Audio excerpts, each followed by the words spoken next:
بسم اللہ الرحمن الرحیم الحمد للہ رب العالمین والعاقبۃ للمتقین والصلاة والسلام علی سید الانبیاء والمرسلین سیدنا و مولانا محمد وعلی آلہ واصحابہ اجمعین اما بعد فقد قال اللہ تبارک و تعالی فی القرآن المجید اعوذ باللہ من الشیطان الرجیم بسم اللہ الرحمن الرحیم وسارعوا الى مغفرة من ربکم وجنة عرضها السماوات والأرض أعدت للمتقين الذين ينفقون في السراء والضراء والكاظمين الغيظ والعافين عن الناس والله يحب المحسنين. وقال الله تبارك وتعالى واعبدوا الله ولا تشركوا به شيئا وبالوالدين إحسانا وبذي القربى واليتامى والمساكين والجار ذي القربى والجار الجنب والصاحب بالجنب وابن السبيل. وقال الله تبارك وتعالى ولا تسبوا الذين يدعون من دون الله فيسبوا الله عدوا بغير علم. وقال الله تبارك وتعالى ولا تستوي الحسنة ولا السيئة ادفع بالتي هي أحسن فإذا الذي بينك وبينه عداوة كأنه ولي حميم. صدق الله العظيم. وعن أبي أمامة الباهلي رضي الله تعالى عنه قال أنا زعيم ببيت في ربض الجنة لمن ترك المراء وإن كان محقا وببيت في وسط الجنة لمن ترك الكذب وإن كان مازحا وببيت في أعلى الجنة لمن حسن خلقه أو كما قال عليه الصلاة والسلام. میرے محترم بزرگوں اور عزیز ساتھیوں، خطبے کے بعد میں نے مختلف آیات اور ایک روایت تلاوت کی ہے جس کا مفہوم جو ہے ہر ایک کا وہ حسن خلق سے متعلق ہے. اسلام کی یہ تعلیم ہے کہ اسلام نے اچھے اخلاق کو دین کا حصہ قرار دیا، اور جس شخصیت کو اللہ تبارک و تعالی نے اس کائنات کے اندر نمونہ بنا کر بھیجا، مسلمانوں کے لیے بھی اور رہتی دنیا تک کی انسانیت کے لیے بھی، لقد کان لکم فی رسول اللہ اسوۃ حسنہ، تمہارے لیے رسول اللہ صلی اللہ علیہ وسلم کی زندگی میں بہترین نمونہ موجود ہے. لمن کان یرجو اللہ والیوم الآخر وذکر اللہ کثیرا. یوں تو یہ نمونہ پوری انسانیت کے لیے ہے، لیکن حقیقتاً اس نمونے سے جو فائدہ اٹھاتے ہیں وہ ہیں وہ لوگ جو اللہ کی ذات پر اور آخرت کے دن کے اوپر یقین رکھتے ہیں اور اللہ کو کثرت سے یاد کرتے ہیں. لمن کان یرجو اللہ والیوم الآخر وذکر اللہ کثیرا. اس شخصیت کو اللہ تبارک و تعالی نے خود بیان فرمایا وَإِنَّكَ لَعَلَىٰ خُلُقٍ عَظِيمٍ. جو نمونہ ہے اس کے بارے میں فرمایا کہ آپ اخلاق کے سب سے اعلیٰ درجے کے اوپر فائز ہیں، اور ایمان والوں کو اس بات کی ہدایت کی گئی کہ وہ اچھے اخلاق کو اختیار کریں، فضائل کے طور پر بھی، اور یعنی اچھے اخلاق کے فضائل بھی بیان فرمائے گئے اور بدخلقی پر وعید بھی سنائی گئی. چنانچہ جو روایت میں نے تلاوت کی اس روایت کے اندر نبی اکرم صلی اللہ علیہ وسلم ارشاد فرما رہے ہیں کہ میں ضامن ہوں اس شخص کے لیے جو حق پر ہوتے ہوئے بھی جھگڑے کو چھوڑ دے، بات کو رفع دفع کر دے، حالانکہ حق پہ تھا. اس کے لیے میں جنت کے اطراف میں کنارے میں ایک گھر کی ضمانت لیتا ہوں، میں وعدہ کرتا ہوں. اور جو شخص جھوٹ بولنا چھوڑ دے، چاہے مذاق کے اندر ہی کیوں نہ ہو، ایسے شخص کے لیے میں جنت کے وسط میں ایک گھر کی ضمانت دیتا ہوں. اور جو آدمی اپنے اچھے اخلاق کو اچھا کر لے اس شخص کے لیے میں جنت کے اعلیٰ درجے میں ایک گھر کی ضمانت دیتا ہوں. دوسری طرف اللہ کے نبی صلی اللہ علیہ وسلم نے ارشاد فرمایا واللہ لا یؤمن واللہ لا یؤمن واللہ لا یؤمن، خدا کی قسم مومن نہیں، خدا کی قسم مومن نہیں، خدا کی قسم مومن نہیں۔ صحابہ رضی اللہ تعالی عنہم نے جب پوچھا کون، تو آپ نے فرمایا من لا یأمن جارہ بوائقہ، جس شخص کی ایذا رسانیوں سے اس کا پڑوسی محفوظ نہ ہو۔ لہذا اسلام کے اندر اور اسلامی تعلیمات کے اندر اچھے اخلاق کی حیثیت آخرت کے اندر درجات کے بڑھانے میں بھی ہے، اور اگر بدخلقی ہے تو درجات کو گھٹانے میں بھی ہے۔ جو آیت میں نے تلاوت کی سب سے پہلے، اس کے اندر اللہ تبارک و تعالیٰ نے ارشاد فرمایا ہے وَسَارِعُوا إِلَى مَغْفِرَةٍ مِّن رَّبِّكُمْ وَجَنَّةٍ عَرْضُهَا السَّمَاوَاتُ وَالْأَرْضُ أُعِدَّتْ لِلْمُتَّقِينَ، دوڑو ایسی جنت، اللہ تبارک و تعالیٰ کی مغفرت اور ایسی جنت کی طرف جس کی چوڑائی آسمان و زمین کے برابر ہے، اعدت للمتقین، جو تیار کی گئی ہے متقیوں کے لیے۔ متقی کون لوگ ہیں؟ آگے جو صفات اللہ تبارک و تعالیٰ نے بیان فرمائی ہیں وہ اخلاق کی قبیل سے ہیں۔ الذین ينفقون فی السراء والضراء، جو تنگی اور فراخی ہر صورت میں اللہ کے راستے میں خرچ کرتے ہیں، سخی ہیں۔ والکاظمین الغیظ، اپنے غصے کو پی جانے والے ہیں۔ والعافین عن الناس، لوگوں کو معاف کرنے والے ہیں۔ واللہ یحب المحسنین، اور اللہ تبارک و تعالیٰ نیکوکاروں کو پسند فرماتا ہے۔ یہاں جو متقیوں کی صفات بیان کی گئی ہے، وہ ان صفات کے اندر سخاوت، غصے کو ضبط کرنا اور لوگوں کو معاف کرنا ہے، جو اخلاق کی قبیل سے ایک چیز ہے جس پر اللہ تبارک و تعالیٰ نے مغفرت اور جنت کا وعدہ فرمایا ہے، اور اس چیز پر عمل کرنے والوں کو پیچھے متقی کہا گیا اعدت للمتقین، اور آگے واللہ یحب المحسنین کہا گیا کہ وہ لوگ نیکوکار ہیں۔ لہذا اسلام کے اندر اسلامی تعلیمات میں اچھے اخلاق کی حیثیت ایک عمل کی ہے جس کی وجہ سے آخرت کے اندر سربلندی ملے گی، اور اس کے خلاف جانے پر آخرت کے اندر نقصان اٹھانا پڑے گا۔ لیکن دوسرے مذاہب کے اندر اخلاقی تعلیمات اخلاقی ہیں، یعنی ایک آدمی جو بدخلق ہے اور جو آدمی با اخلاق ہے، دنیا کے اندر اچھا اور برا تو ہوگا لیکن اس کا کوئی اثر اس کی زندگی کے اوپر پڑے گا، اس کے آخرت کی زندگی پر پڑے گا نہیں۔ اس کی وجہ یہ ہے کہ ان کے یہاں تصور آخرت کا بالکل الگ ہے۔ بہرحال میں عرض یہ کر رہا تھا کہ اسلام کے اندر اچھے اخلاق کی جو تعلیم دی گئی ہے اس کی بنیاد پر آخرت کے درجات کا تعین ہوگا۔ چنانچہ روایات کے اندر حضرت نبی اکرم صلی اللہ علیہ وسلم نے دو واقعہ مروی ہے۔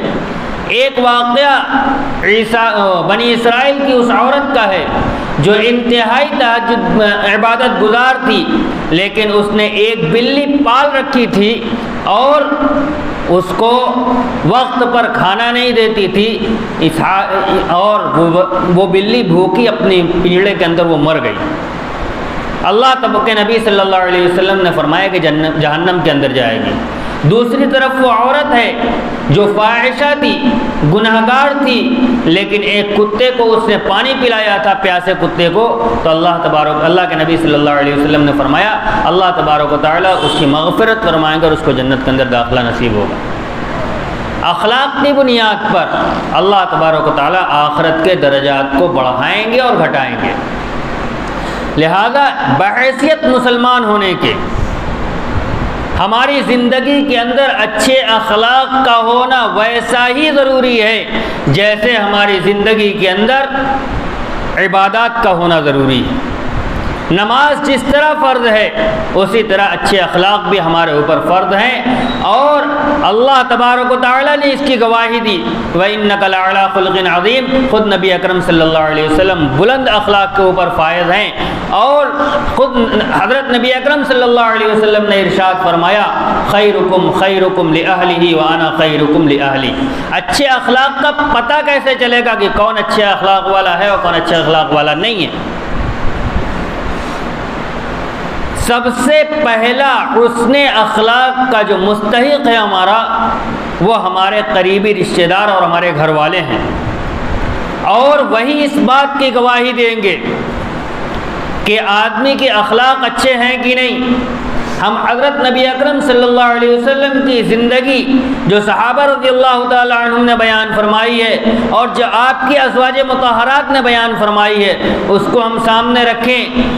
ایک طرف حضرت عائشہ رضی اللہ تعالی عنہ، حضرت فاطمہ رضی اللہ تعالی عنہ، اور گھر کے دوسرے افراد نبی اکرم صلی اللہ علیہ وسلم کے جو حالات بیان کر رہے ہیں وہ یہ ہے کہ آپ گھر کے اندر اس طرح رہتے ہیں، گھل مل کر رہتے ہیں کہ پتہ ہی نہیں چلتا، بچوں کے ساتھ بھی کھیل رہے ہیں، گھر والی کے ساتھ ہنسی مذاق بھی ہو رہا ہے، اور گھر کے کام کاج میں اپنے گھر والوں کا ہاتھ بھی بٹا رہے ہیں۔ گھر کے اندر بالکل ایک لوگوں کے ساتھ ایسا مل جل کر رہ رہے ہیں کہ کسی کے اوپر کسی طرح کا رعب نہیں ہے۔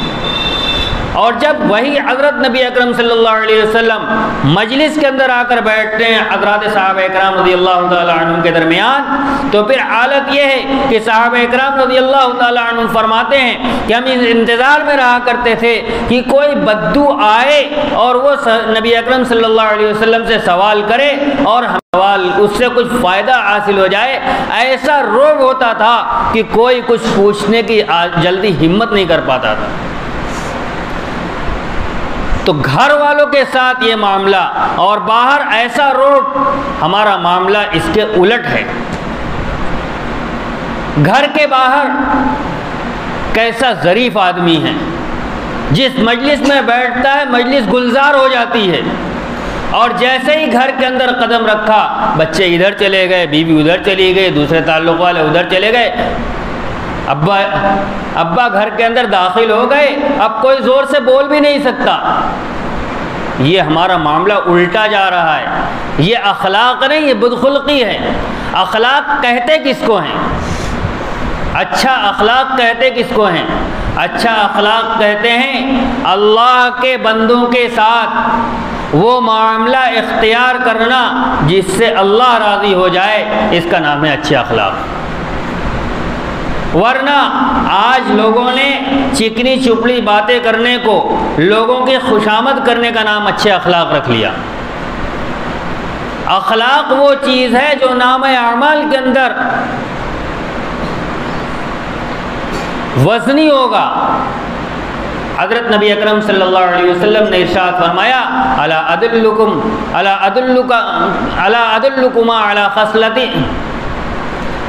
ادلک علی خصلتین ہما اخف علی الظہر واثقل فی المیزان۔ غالباً ابو ذر غفاری رضی اللہ تعالی عنہ سے آپ نے ارشاد فرمایا تھا کیا میں تمہیں دو ایسی چیزیں نہ بتلا دوں جو عمل کے اعتبار سے تو بڑی ہلکی ہیں لیکن نام میزان عمل کے اندر بہت بھاری ہیں؟ طول الصمت وحسن الخلق، ایک زیادہ سے زیادہ خاموش رہنا، کم بولنا، اور دوسرے اچھے اخلاق اختیار کرنا۔ لہذا ایک مسلمان کی زندگی کے اندر اچھے اخلاق ہونے چاہیے۔ کس کے ساتھ اس اخلاق کا مظاہرہ کرنا ہے؟ پوری انسانیت بلکہ پوری مخلوق کے ساتھ۔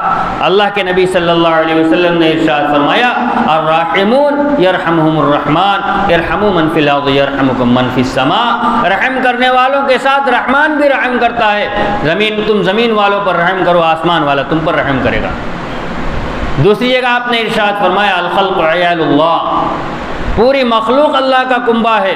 وَأَحَبُّ الْخَلْقِ إِلَى اللَّهِ أَحْسَنُهُمْ إِلَىٰ عِيَالِهِ، اللہ تبارک و تعالیٰ کے نزدیک اللہ کی مخلوق میں سب سے زیادہ محبوب وہ شخص ہے جو اللہ تبارک و تعالیٰ کے کنبے کے ساتھ، اس کی مخلوق کے ساتھ اچھا سلوک کرنے والا ہے۔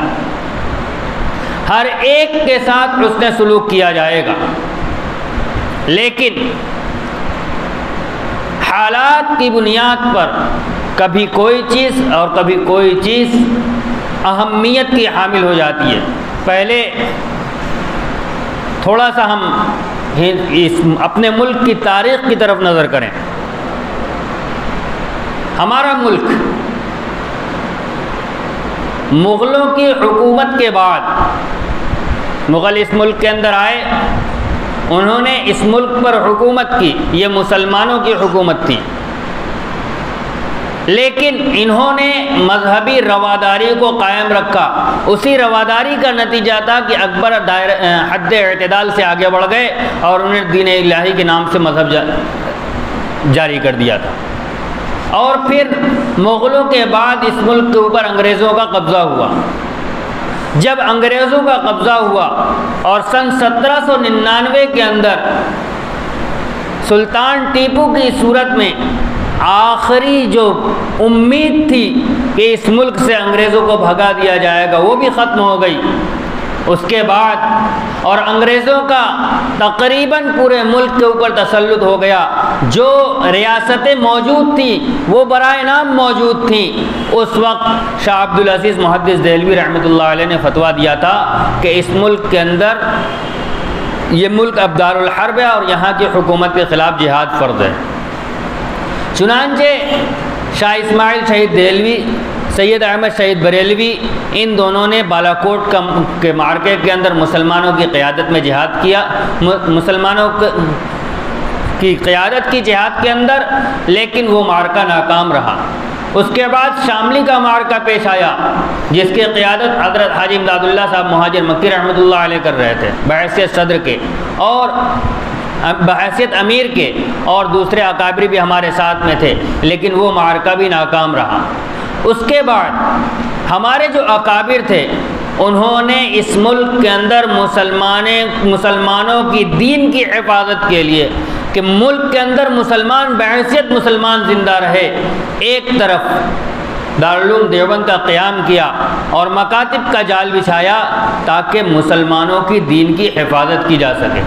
دوسری طرف ایک نظریہ بنا، جو نظریہ بنا وہ یہ کہ اس ملک کے اندر اگر ہمیں رہنا ہے اور اس ملک کی فلاح و بہبود اور ترقی میں حصے دار بننا ہے تو ہمیں اپنے ساتھ برادران وطن کو بھی لے کر چلنا پڑے گا۔ وہ دن ہے اور آج کا دن ہے۔ اس ملک کی ترقی کا تعلق صرف مسلمانوں سے وابستہ نہیں ہے، بلکہ اس ملک کے باشندوں کے ساتھ وابستہ ہے، اس میں مسلمان اور غیر مسلم دونوں داخل ہیں۔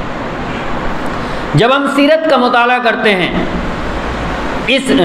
چونکہ اس ملک کی ترقی کے اندر دونوں باہم ایک ساتھ چلتے ہیں، اس ملک کی ترقی دونوں کی ترقی میں ہے، اس ملک کی تنزلی دونوں میں سے کسی ایک کی بھی تنزلی کے اندر ہے، لہذا ہر ایک کو ایک دوسرے کا معاون ہونا پڑے گا، باہمی رواداری کے ساتھ چلنا پڑے گا۔ مغلوں کے دور سے لے کر انگریزوں کے تسلط سے پہلے تک اس ملک کے اندر باہمی رواداری موجود تھی،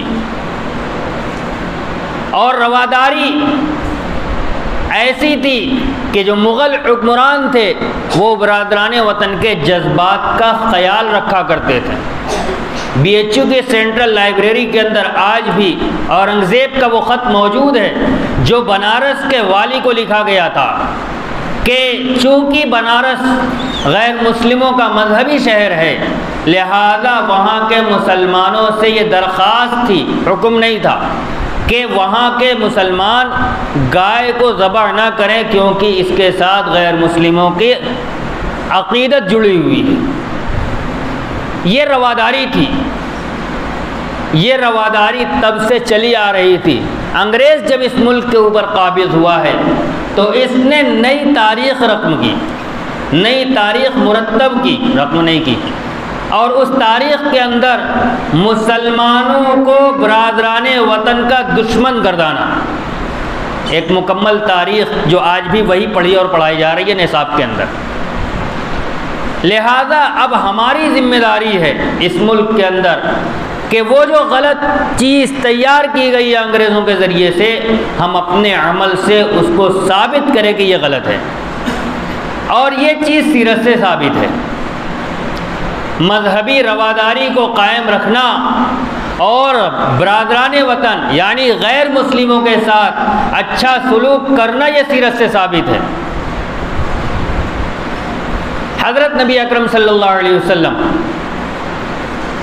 مکہ مکرمہ کے اندر جب آپ تھے، آپ کے ساتھ جو معاملہ کیا گیا وہ سب ہمارے سامنے، آپ کے ساتھ اور آپ کے صحابہ رضی اللہ تعالیٰ عنہم کے ساتھ۔ وہ کون سا ظلم تھا جو ان کے اوپر نہیں کیا گیا؟ لیکن یہاں تک کہ آپ کو ہجرت پر مجبور ہونا پڑا اور آپ اپنا وطن عزیز چھوڑ کر مدینہ طیبہ چلے گئے۔ ایسا نہیں تھا کہ وطن چھوٹنے کا قلق نہیں تھا۔ بعض صحابہ رضی اللہ تعالیٰ عنہ سے منقول ہے کہ وہ مکے کی یاد میں اشعار کہا کرتے تھے مدینہ طیبہ کے اندر، وطن کی یاد آتی تھی، وطن چھوڑنا پڑا۔ وہی لوگ جنہوں نے حضرت نبی اکرم صلی اللہ علیہ وسلم اور آپ کے صحابہ اکرام رضی اللہ تعالیٰ عنہ کے اوپر ظلم کے پہاڑ توڑے تھے، غزوہ بدر کے اندر انہی میں سے 70 لوگ قید ہو کے آ گئے۔ اب موقع تھا ایک ایک ظلم کا بدلہ لیا جاتا، لیکن نبی اکرم صلی اللہ علیہ وسلم نے صحابہ اکرام رضی اللہ تعالیٰ عنہ کے حوالے کیا۔ قید خانہ تو اس زمانے میں جیل تو تھی نہیں، 2 صحابی ان کے ساتھ، 2 صحابی ان کے ساتھ، 2 صحابی ان کے ساتھ، سب کے حوالے کر دیے گئے، اور آپ نے ہدایت کی کہ ان کے ساتھ اچھے اخلاق سے پیش آنا، اچھا برتاؤ کرنا۔ ان قیدیوں میں سے ایک مصعب ابن عمیر رضی اللہ تعالیٰ عنہ کے عزیز بھی تھے۔ وہ فرماتے ہیں کہ جن انصاری صحابی کے یہاں مجھے قید میں رکھا گیا تھا،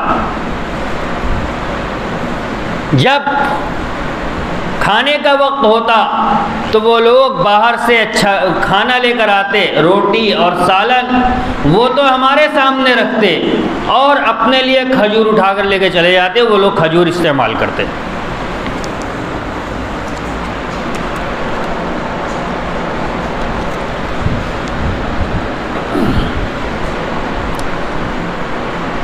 کہتے ہیں کہ مجھے بڑی شرم آتی کہ میں تو ان کے خلاف لڑنے کے لیے آیا تھا، انہیں مارنے کے لیے آیا تھا، جب میں ان کی قید میں آیا ہوں تو یہ لوگ میرے ساتھ ایسا سلوک کر رہے ہیں۔ کہتے ہیں کہ میں کوشش بھی کرتا کہ روٹی ان کے حوالے کر دوں، میں کھجور استعمال کر لوں، تو وہ اس پر راضی نہ ہوتے اور کہتے کہ حضرت نبی اکرم صلی اللہ علیہ وسلم نے ہمیں تمہارے ساتھ اچھا سلوک کرنے کا حکم دیا۔ دوسرے ایک صحابی ہیں سہیل ابن عمر یا سہیل ابن عمر، یہ کہتے ہیں کہ میں جن انصاری صحابی کی قید میں تھا، وہ اچھا کھانا بناتے، اچھا سالن بناتے، وہ ہمارے سامنے پیش کرتے، اور گھر والے روکھا سوکھا کھا کر گزر کرتے۔ یہ ہے رواداری، اور اس کی تعلیم نبی اکرم صلی اللہ علیہ وسلم نے دی ہے۔ یہی وہ چیزیں تھیں جن کو دیکھ کر غیر مسلم جوق در جوق اسلام کے اندر داخل ہوئے۔ اسلامی تعلیمات کے اوپر مکمل طور پر صحابہ اکرام رضی اللہ تعالی عنہ نے عمل کیا۔ اور پھر آگے چلیے، حضرت عمر رضی اللہ تعالی عنہ کا دور خلافت ہے، کیا اخلاق پیش کیا ہے۔ اس وقت فلسطین فتح ہو چکا ہے، اس دوران اور فلسطین جب فتح ہوا ہے تو وہاں کے لوگوں کے اوپر جزیہ عائد کر دیا گیا۔ جزیہ کیا ہوتا ہے؟ یہ وہ لفظ ہے جس کو آج کے زمانے کے اندر بہت بدنام کیا جا رہا، اس لیے کہ آج کے زمانے کے اندر ٹیکس، جزیہ کا ترجمہ کیا گیا ٹیکس، اور ٹیکس کا مطلب ہوتا ہے وہ چیز جو زبردستی وصول کی جائے، چاہے دینے والا تیار ہو چاہے نہ ہو۔ جزیہ کیا ہے؟ جزیہ کا لفظی ترجمہ ہوتا ہے بدلہ۔ کس چیز کا بدلہ ہے؟ جب کسی جگہ پر اسلامی حکومت قائم ہوتی ہے تو اسلامی حکومت قائم ہونے کی دو صورتیں ہوتی ہیں، بلکہ جہاد کی تین صورتیں ہیں۔ کسی جگہ اسلامی لشکر جہاد کے لیے گیا اور تو اس کا سب سے پہلا کام ہے کہ ان کے سامنے اسلام پیش کرے گا۔ اگر انہوں نے اسلام قبول کر لیا تو اسلام قبول کرنے کا مطلب ہوتا ہے کہ جو لشکر آیا ہے ان کی ماتحتی قبول کر لی اور ان کے مذہب پر آ کر قبول کر لی، لہذا اس لشکر جس حکومت کا ہے وہاں کی حکومت یہاں قائم ہو جائے گی اور یہ اسلامی حکومت ہوگی، یہاں کی عوام بھی مسلمان ہوگی، لہذا اس کے اوپر کسی طرح کا کوئی ٹیکس لاگو نہیں ہوگا۔ دوسری صورت یہ ہوتی ہے کہ ہم آپ کے ساتھ کوئی تعارض نہیں کریں گے، آپ کے ساتھ کوئی جنگ نہیں کریں گے، آپ ہمیں یہاں اپنی حکومت قائم کرنے دے دیجئے، اسلامی حکومت، اور اس کے بدلے میں آپ ہمیں ٹیکس ادا کیجئے، جزیہ ادا کیجئے۔ کس چیز کا؟ جب تک یہاں ہماری حکومت رہے گی تب تک آپ کے جان کی، مال کی حفاظت ہماری ذمہ داری ہے، اس کے بدلے میں آپ ہمیں اس کا عوض ادا کریں گے، بدلہ ادا کریں گے، اس کا نام جزیہ ہے۔ لہذا اگر اسلامی حکومت اس درجے پر نہیں ہے کہ غیر مسلمین کے جان و مال کی عزت و آبرو کی حفاظت کر سکے تو وہ جزیہ وصول نہیں کرے گی، حکومت اسی کی رہے گی، جزیہ وصول نہیں کرے گی۔ یہی صورت پیش آئی فلسطین کے اندر، جب پہل حکومت قائم ہوئی حضرت عمر رضی اللہ تعالیٰ عنہ پہنچے ہیں وہاں پر اور وہاں کے لوگوں نے چابی حوالے کی ہے، تو وہاں کے جو غیر مسلم عوام تھی ان کے اوپر جزیہ لگایا گیا۔ لیکن پھر ایک دور آیا کہ روم کے بادشاہ نے حملہ کر دیا اور اسلامی حکومت اس کے اندر مشغول ہو گئی، تو جو جزیے کی رقم اس سال کی وصول ہوئی تھی وہ رقم واپس کر دی گئی، یہ کہہ کر چونکہ ہم ادھر مشغول ہیں لہذا اس وقت ہم تمہاری عزت، جان و مال کی حفاظت نہیں کر سکتے، لہذا اس سال کا جزیہ ہم وصول نہیں کریں گے۔ یہ اخلاق تھا۔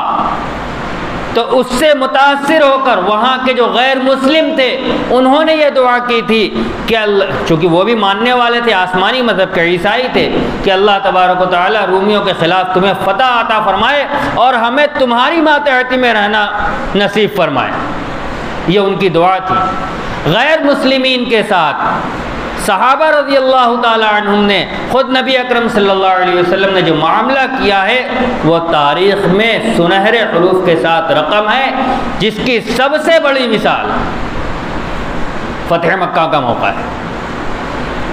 غیر مسلم مورخین نے اس بات کو لکھا ہے کہ کائنات کی تاریخ کے اندر کوئی بھی مظلوم، ایسا مظلوم جو اپنے وطن سے نکالا گیا ہو اور دوبارہ اسی جگہ فاتحانہ داخل ہوا ہو اور اس کی کیفیت وہ ہو جو حضرت نبی اکرم صلی اللہ علیہ وسلم کی تھی، کائنات میں اس کی مثال نہیں ملتی۔ کیا صورت تھی؟ آپ کا سر مبارک اونٹ کے کوہان سے لاتا سر جھکائے ہوئے تھے، اکڑ کر نہیں داخل ہوئے، اور آپ نے جھنڈا جن کے ہاتھ میں تھمایا تھا، صحابہ رضی اللہ تعالی عنہم نے وہ زمانہ دیکھا تھا کہ جب تپتی ہوئی ریگستان کے اوپر ان کو گھسیٹا جاتا تھا، جب ان کو طرح طرح سے اذیتیں دی جا رہی تھیں، وہ ساری چیزیں ان کے ذہن کے اندر تھیں، تو جن کے ہاتھ پہ جھنڈا تھا ان کی زبان سے نکلا الیوم یوم الملحمہ، آج تو بدلے کا دن ہے، جو ہوا ہے ہمارے ساتھ آج بدلے کا دن ہے۔ آپ صلی اللہ علیہ وسلم کو خبر پہنچائی گئی، آپ صلی اللہ علیہ وسلم نے جھنڈا ان کے ہاتھ سے لیا اور انہی کے خاندان کے ایک دوسرے فرد کے ہاتھ میں جھنڈا تھما دیا اور فرمایا الیوم یوم المرحمہ، آج تو رحم کا دن ہے، آج لوگوں کے ساتھ رحم کا معاملہ کیا جائے گا۔ لا تثریب علیکم اليوم انتم الطلقاء، آج تم سے کوئی پوچھ گچھ بھی نہیں ہوگی، تم سب کے سب آزاد ہو۔ مکے میں داخل ہونے سے پہلے آپ نے اعلان کر دیا، جو ابو سفیان کے گھر کے اندر داخل ہو گیا وہ بھی مامون۔ ابو سفیان کون ہے؟ ابھی ایمان نہیں لائے ہیں رضی اللہ عنہ، ابھی کفار کے لشکر کے سردار ہیں، لیکن آپ نے اعلان کیا کہ جو ابو سفیان کے گھر کے اندر داخل ہو گیا وہ بھی مامون، جس نے اپنے گھر کا دروازہ بند کر لیا وہ بھی مامون، اور جو بیت اللہ کے اندر داخل ہو گیا وہ بھی مامون۔ عام معافی کا آپ نے اعلان کر دیا، لا تثریب علیکم اليوم انتم الطلقاء۔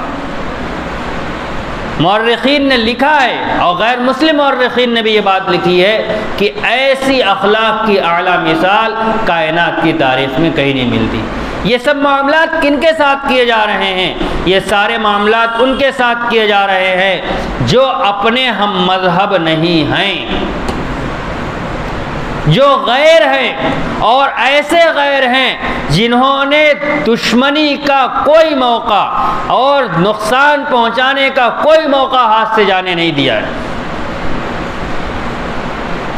مدینہ کے یہودی انہوں نے آپ کے ساتھ دغا کیا، لیکن جب وہ قید ہو کر آئے تو ان کے بارے میں بھی آپ صلی اللہ علیہ وسلم نے فرمایا کہ ان کے ساتھ بھی حسن سلوک کرو۔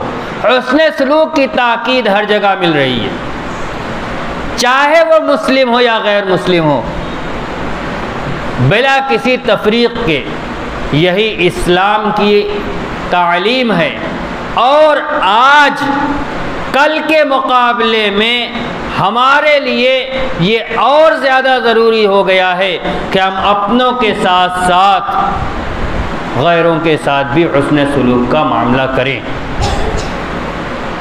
لیکن ہوتا اس کے الٹ ہے، جب آدمی جذبات میں آتا ہے تو پھر وہ کیا کہہ رہا ہے اور کیسے مخاطب ہو رہا ہے اس کو پتہ نہیں ہوتا۔ مشاہدہ ہے اس کا، خصوصاً جس سے معاملہ ہے اگر وہ کوئی غیر مسلم ہے، پھر تو پھر پوچھنا کیا اسلام ہمیں یہی سکھاتا ہے؟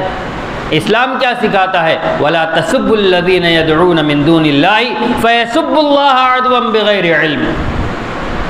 لڑائی جھگڑے کی صورت نہ پیدا کی جائے، سیدھے سیدھے اس آیت کا مفہوم یہی بنتا ہے، وَلَا تَسُبُّوا الَّذِينَ يَدْعُونَ مِن دُونِ اللَّهِ۔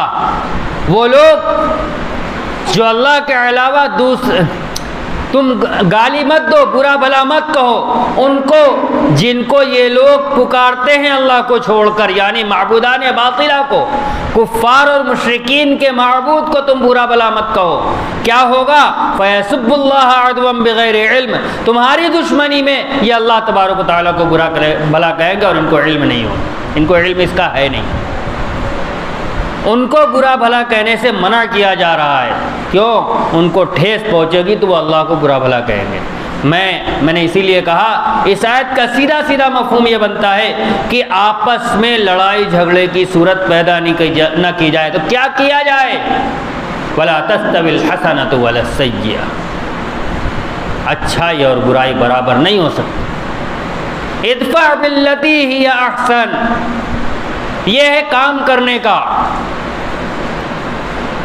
بدلہ اس چیز کے ذریعے دو جو زیادہ اچھا ہے اس کے مقابلے میں جو تمہارے ساتھ کیا گیا ہے۔ کسی نے ہمارے ساتھ برا کیا بھی اس کے ساتھ برا کرے، یہ اسلامی تعلیم نہیں ہے۔ ہاں آپ یہ کہہ سکتے ہو کہ اگر کوئی ہمارے ساتھ برا کرے تو ہمیں اس کے برابر بدلہ لینے کا حق ہے، لیکن العفو خیر الانتقام بھی ساتھ میں ہے کہ بہترین بدلہ جو ہے وہ معاف کر دینا ہے۔ نبی اکرم صلی اللہ علیہ وسلم کی پوری زندگی بھری پڑی ہے اس چیز سے کہ آپ نے معاف فرمایا ہے، اور شہادت دے رہی حضرت عائشہ رضی اللہ تعالی عنہا کہ من انتقم لنفسہ قط، آپ نے اپنی ذات کے لیے کبھی انتقام نہیں لیا، ہمیشہ معاف کیا ہے، ہمیشہ معاف کیا ہے۔ ادفع باللتی ہی احسن، یہ کام ہے کرنے کا، جس کے ساتھ بھی معاملہ پیش آ جائے، چاہے وہ ہمارا ہم مذہب ہو یا ہمارا ہم مذہب نہ ہو، اس لیے کہ اسی کے ذریعے ان لوگوں کو جو ہمارے مخالف ہیں، جن کا ہمیں آج رونا ہے اس بات کا کہ آج پورا ملک ہمارے خلاف کھڑا ہوا ہے، آج پورا ملک ہماری بدخواہی پر آمادہ ہے، ان کو ہم اسی کے ذریعے اپنی صف میں کھڑا کر سکتے ہیں۔ فَإِذَا الَّذِي بَيْنَكَ وَبَيْنَهُ عَدَاوَةٌ كَأَنَّهُ وَلِيٌّ حَمِيمٌ، یہ قرآن کا پیغام ہے کہ دیکھو، تم دیکھو گے مخاطب اذا کا لفظ استعمال کیا گیا ہے، اذا فجائیہ ہے، اچانک بہت جلد ایسا ہو جائے گا کہ جس کی تم سے دشمنی ہے وہ تمہارا ایسا دوست ہو جائے گا جو گرم جوش ہوگا، ولی حمیم، جس کی محبت دل کے اندر جوش مار رہی ہو۔ کس چیز سے؟ جب ہم اچھے اخلاق کو پیش کریں گے۔ کل کے مقابلے میں آج اس چیز کی زیادہ ضرورت ہے۔ کل ملک کی فضا ایسی نہیں تھی جیسی آج ہے۔ کل اگر ہم اپنا حق وصول کر لیتے تو شاید صرف نظر ہو جاتا، لیکن آج یعنی برائی کا بدلہ ہم برائی سے دے لیتے برابر سرابر، تو ہو سکتا ہے کوئی کہہ دیتا کہ حق تھا۔ آج وہ ماحول نہیں رہا۔ آج ہماری ایک تو ہمارا مذہب ہمیں یہ تعلیم دیتا ہے کہ ہم ہر ایک کے ساتھ اچھا سلوک کریں، دوسرے اس وقت ہماری ضرورت بھی یہی ہے، اور یہی ہمارا مزاج ہے، یہی ہمارے اکابر کا مزاج رہا ہے کل بھی اور آج بھی۔ آپ چلے جائیے پیچھے، جمعیت علماء ہند کا قیام اس وقت سے لے کر آج تک برادران وطن کے ساتھ مل کر جمعیت علماء ہند نے اپنا اور اپنے ملک کا کارواں آگے بڑھایا ہے۔ آج بھی ہمارے قائد حضرت مولانا محمود اسعد مدنی صاحب دامت برکاتہم جب ہمیں سمجھاتے ہیں بیٹھا کر تو یہ بتلاتے ہیں، ایک سوال کرتے ہیں، ایک کامن سا سوال ہے، ہر ایک سے کرتے ہیں کہ اس ملک کی آبادی کے اندر جو برادران وطن کا طبقہ ہے، ان میں سے وہ لوگ جو ہم سے ہر حال میں دشمنی رکھتے ہیں، ہم چاہے ان کے ساتھ کتنا اچھا سلوک کریں وہ ہمیں نقصان پہنچائیں گے ہی، ان کا فیصد کتنا ہے؟ وہ لوگ جو ہر حال جو ہمارے حالات سے اچھی طرح واقف ہیں اور وہ یہ سمجھتے ہیں کہ جو بات بیان کی جا رہی ہے مسلمانوں کے بارے میں وہ غلط ہے، یہ اچھے لوگ ہیں، اس کا فیصد کتنا ہے؟ اور وہ لوگ جو نہ ادھر ہے اور نہ ادھر ہے، بیچ میں ہے، ان کا فیصد کتنا ہے؟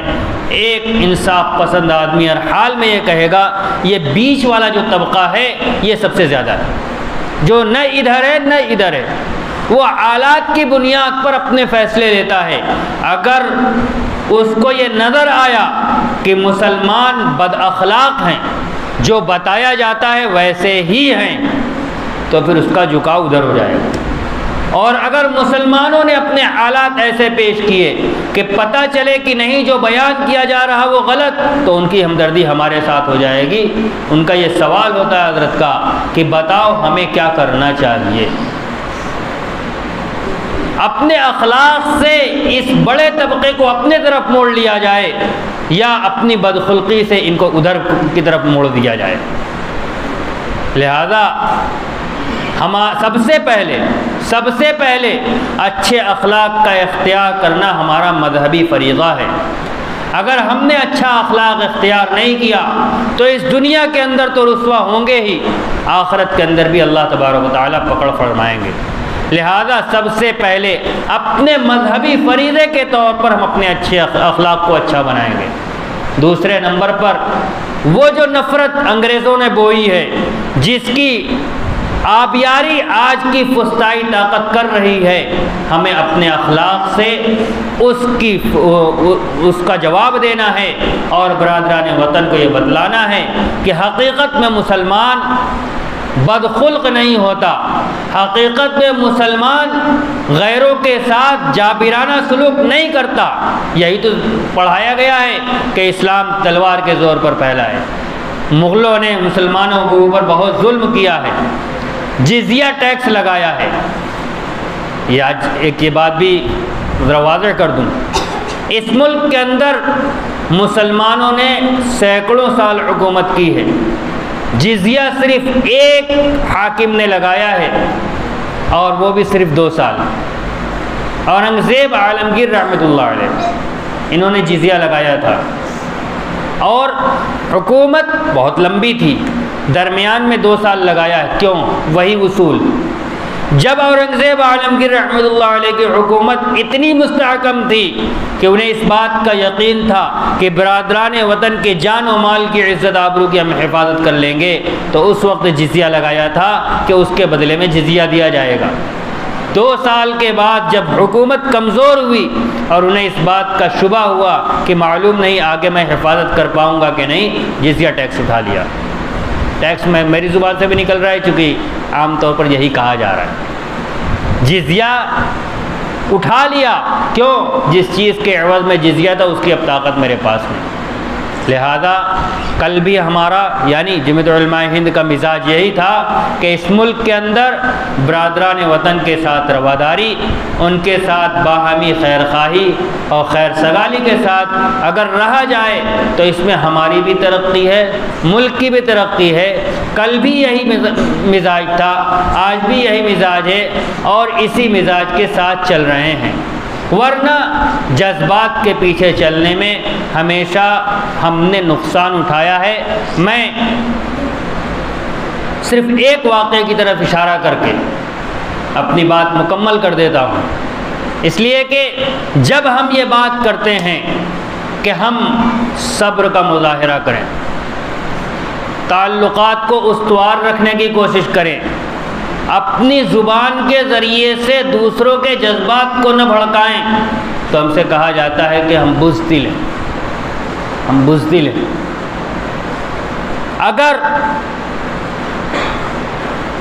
جذبات کا سہارا لیا جائے اور جذبات کے پیچھے چلا جائے تو کیا ہوتا ہے؟